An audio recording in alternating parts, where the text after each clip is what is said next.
anyone like demand a better seat than the other? Or is it... I can't tell you. We haven't started the tour yet, but I'll next time I come back, I'll give you the 411 on that. I'll give you the scoop. If it's anyone, it'll probably be me. I'll be the jerk on the plane. No, I'm kidding. No.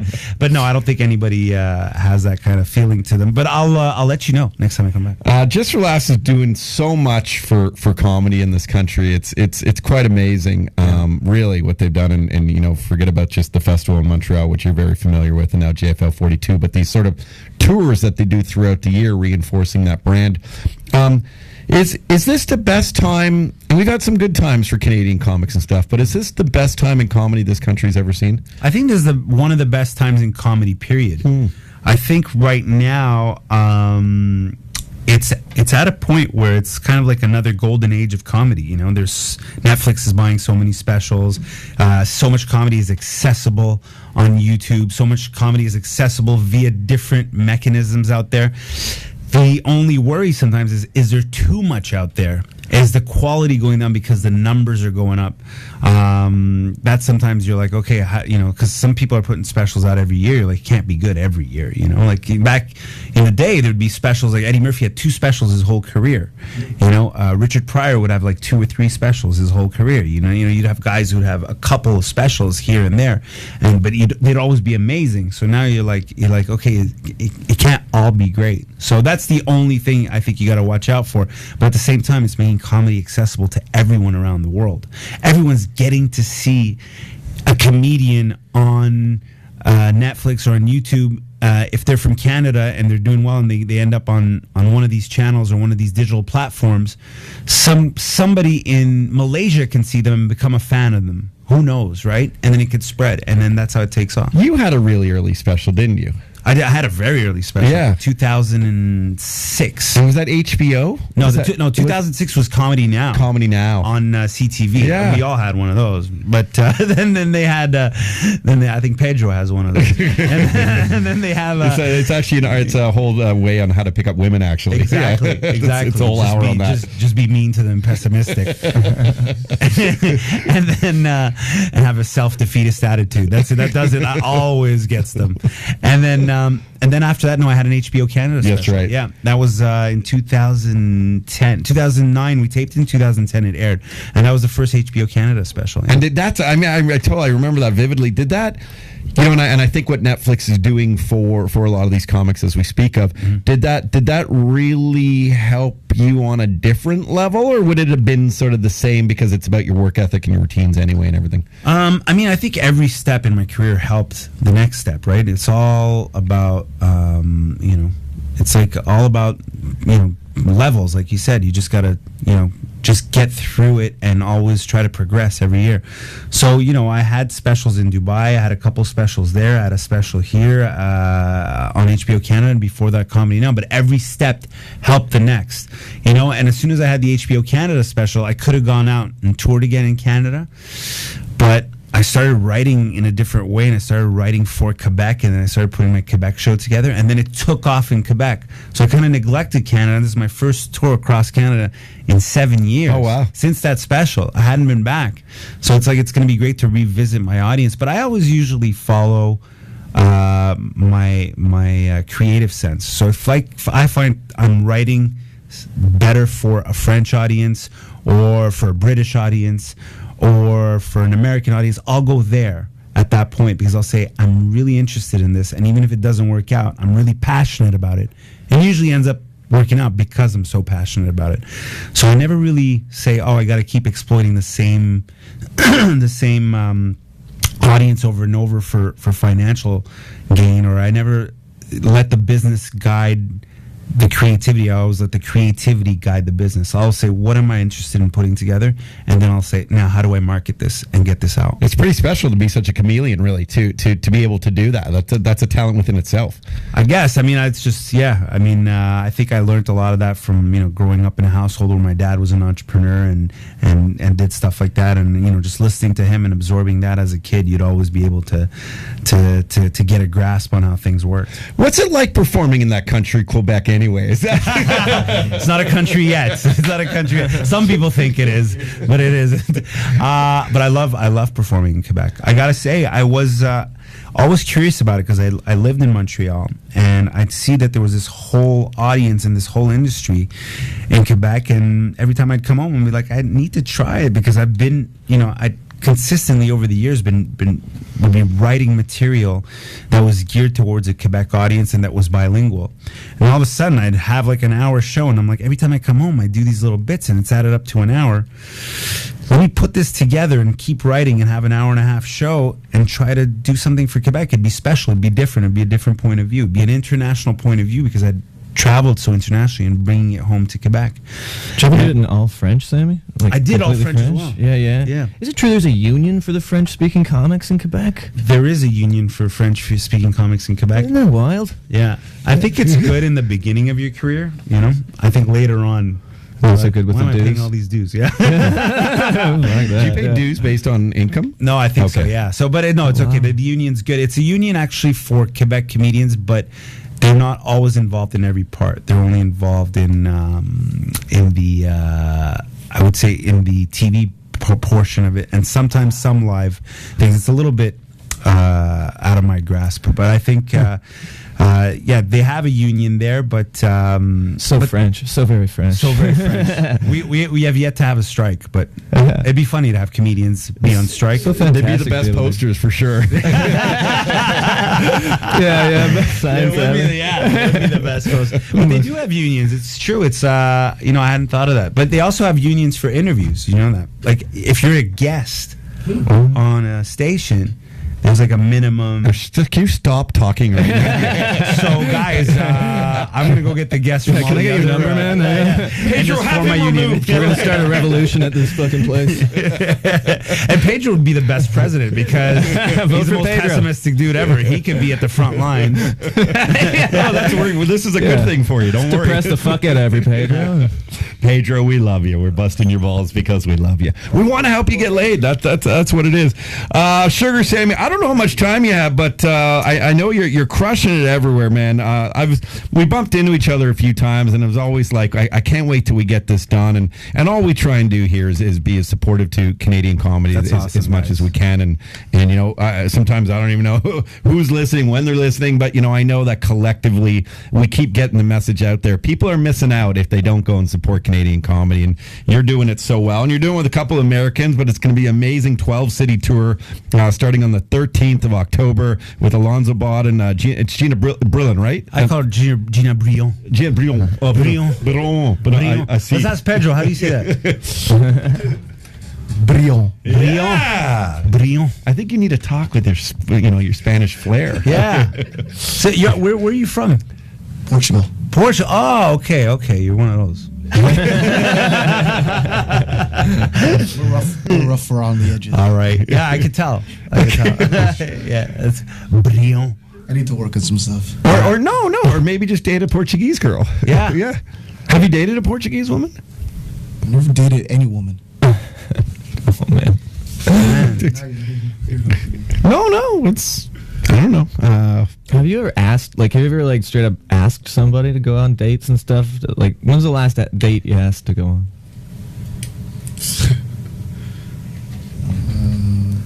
This is live, huh? He's checking us. I do most of just try to have conversations through social media. Because But eventually you have to see them in real life anyway. You're not gonna get this. To initialize it. Yeah. Right. Or have you asked them out? When's the last time you asked somebody out on a date, dude? Never. Okay, you know what we should man. do? We should do a reality show where the three of us are Hitch. You know, like Will Smith. My favorite movie ever. Oh, I know that movie. And then we just do we just make them over and have a makeover for these two. What do you think? Yeah. Let's do. Would you guys do that? I think a makeover. I've told him honestly, I don't mean physically. I mean this guy needs to sit down and talk. It's therapy, man. And I mean a bit physically. I think he should get a sweet fade a little bit, brush the hair down, grow a goat. I think he should get look at it. We need to go full body, man. You know what I mean? You know we what need the to thing is though? They're chest hair trim. like good looking dudes. I know. That's With the thing. great smiles and they're smart. I'm actually very surprised. I think you're good looking guys who just are scared of probably being hurt. Right? If you admit it. Pedro, Well, I've been hurt pretty much all my life. How'd that feel? Well, yeah. That's kind of my issue. So that's it. You got to get over that, man. Yeah. See, we're making progress. Strength. Listen, I used to. I can use any help. Todd Shapiro Therapy Show. I'm open to any help. So All right. Well, strength in numbers. I mean, I used to know a buddy who and he did it like he could always pick up ladies, but he would go sometimes. Maybe this isn't the best example, but he would go on dating apps. Sugar Sammy and Brian O'Gorman's co-hosting today, and he would he would meet up with about. Literally at times like 7 to 10 ladies at the exact same time. But no, he would hide. He would kind of hide out though in a little area, and he would have them like all be within 100-meter radius, and he would find which one looked most like the profile pic. Wow! And because some like would obviously have pictures from 6-7 years ago or whatever, and some wouldn't show up or whatever. So and then he would find the best one and make sure he like texted her and said, "Oh, by the way, meet me at the coffee shop. I didn't end up getting there in time or something." Brilliant. That's brilliant. Strength in numbers. He had like a little sample sale and then just went for it. Like, it was awesome. He's like, oh, let me sample all these and then see what's going on and then just pick the best one. Wow. And who knows? Just swipe 100 times or something. Like, you've done it? Oh, sorry. Okay. Me and Paul do that all the time. I am still on Tinder Gold. What's Tinder Gold? Regular Tinder. Wait, what's Tinder Gold? What's regular Tinder? What's the difference? You pay almost $30 a month now. They really bumped it up, and you can boost yourself. You can make yourself #1 in the city once a month, and it's like the male period. And you also get 5 super likes, so you can tell 5 girls, "Hey, I super like you," and I'm doing that every day. And there's only about 3 back, and they don't want to message me back. But there's attempts there. Right. For sure. Good gravy. Keep at it, man. Have you done Bumble yet? Yeah, actually, I got a date out of Bumble. So Bumble's a little better because it's like the girls, like you match with girls more, but then they have to initiate the conversation. They're looking for something. Wow, that's kind of the problem. Yeah, but then I think there's a Bumble Gold too. You can just empty your fucking bank account on dating apps and shit. I've tried that. Don't do Bumble Gold. It's not Man, we need to go out, dude. You need to go out of the fucking house to get laid. You can't fuck their Tinder pictures, dude. Well, but it's a good start that you're meeting them there. You just gotta keep following up. Man, I'm so glad I'm off the market. Are you married? No, but I got a lady for a long-term relationship. Yeah. I mean, do you have kids? No, not yet. No kid. Is that a goal? Yeah, next year. Yeah, sure, Sammy. I like that. I have a theory that all comedians, as much as our lives, I'm not one of them, but their lives, and I guess I'll put radio show hosts, aren't like that typical 9 to 5 and the typical let's think about our savings and all this kind of stuff. And it's a little bit up and down, but it's adventurous and it's fun. All comedians should be parents because we're the most genuine people and we are the most authentic and real. And I find that those are the types of kids we need to be raising, as opposed to kind of hidden. So it's my advice to all comedians: have kids, man. You'll be great dads, great moms. True. Yeah, and you'll get material. And that's the other thing. You get a whole new dimension of material. I feel like sometimes like, man, if I have kids, my act will change too. It'll grow. So much more. Yeah, and that's right, because as you evolve everything, you base your sort of your life at the time on new material. Yeah, of course. I'm happy to hear that. Oh, thanks. Yeah, what does your lady do? We have 2 minutes here. Sugar Sammy. She's an actress. Yeah, she's an actress. Yeah, she's been in a couple good movies. Stonewall, which is Roland Emmerich, filmed that in Montreal. She was in that. She was in Cyberbully. She actually played the Cyberbully, and she's been in a few other Canadian and American projects. She's an actress. This kid's gonna be fucking hot, man. Yeah. With a big coif of hair. Long He's gonna run Tinder Gold.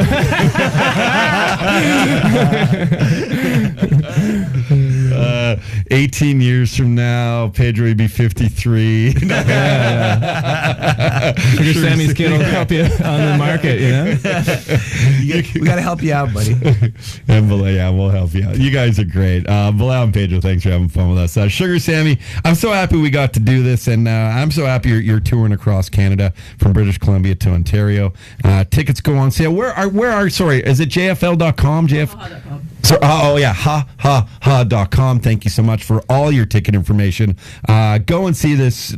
Not only just super funny, super good dude. Honestly, you've always been one of the guys I really enjoyed in this business. Oh, thanks, man. I'm being very serious about that too.